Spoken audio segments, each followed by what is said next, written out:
की तो झारखंड में वोटरों के सबसे बड़े वेरिफिकेशन मिशन की शुरुआत हो चुकी है। अगले 1 महीने तक हर घर का दरवाजा खटखटाते हुए बीएलओ नजर आएंगे। हर वोटर का सत्यापन होगा, हर रिकॉर्ड की जांच होगी और इसीलिए एसआईआर तेजी से चलती हुई। 30 जून से पूरे झारखंड में मतदाता सूची का सबसे बड़ा सत्यापन अभियान शुरू हो गया।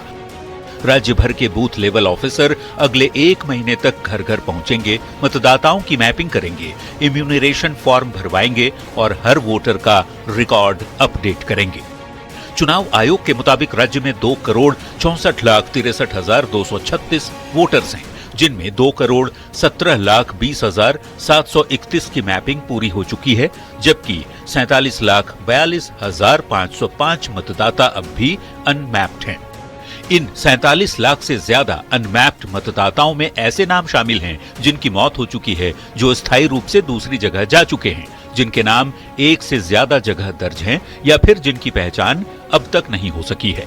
अब एसआईआर अभियान के दौरान इन सभी का एक एक कर सत्यापन किया जाएगा।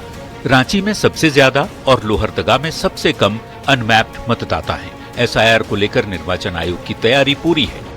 अगले 1 महीने तक झारखंड के हर बूथ, हर गांव, हर मोहल्ले और हर घर तक एसआईआर अभियान पहुंचेगा। इसके बाद तैयारी होगी नई मतदाता सूची की, जो आने वाले चुनावों की दिशा भी तय करेगी। ऐसे में यह सिर्फ एक प्रशासनिक प्रक्रिया नहीं, बल्कि झारखंड की राजनीति का सबसे बड़ा चुनावी ऑपरेशन भी बन चुका है। यह प्रक्रिया लगातार जारी है और अक्टूबर में मतदाता सूची का प्रकाशन किया जाएगा। कैमरामैन प्रभाकर के साथ निरंजन सिंह, न्यूज 18 रांची। और ऐसे में झारखंड में एसआईआर की इस प्रक्रिया को समझिए। सबसे पहले आप ये समझिए कि एसआईआर का शेड्यूल जो है वो क्या बनाया गया, क्या तय किया गया है। तो 20 जून से 29 जून तक ये एसआईआर की प्रक्रिया आपके बीच होती हुई नजर आएगी, जिसमें कर्मचारियों की ट्रेनिंग होगी। 30 जून से लेकर 29 जुलाई तक बीएलओ हर घर जाकर जानकारी को जुटाएंगे।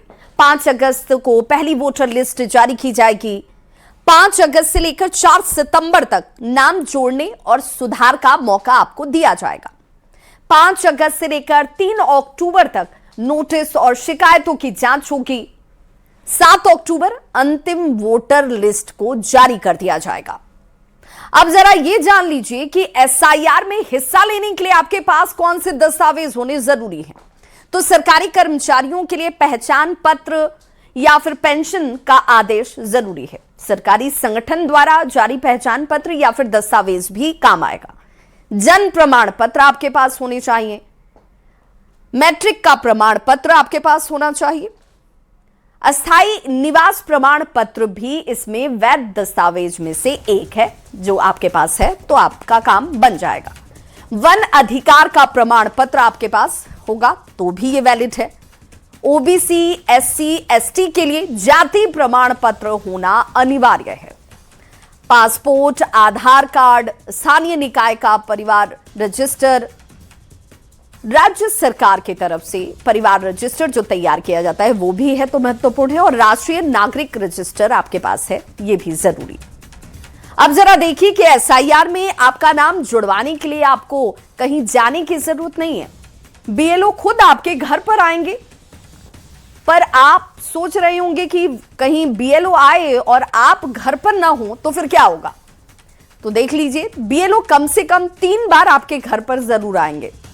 पहली बार घर बंद मिला तो नाम नहीं कटने वाला है, ये आप जान लीजिए। बीएलओ हर बार आपके घर सूचना छोड़ेंगे। आसपास के लोगों से जानकारी भी बीएलओ की तरफ से लिया जा सकता है। अब सवाल यह है कि आपका ना एसआईआर से कब नाम जो है वो एसआईआर से कब हट सकता है।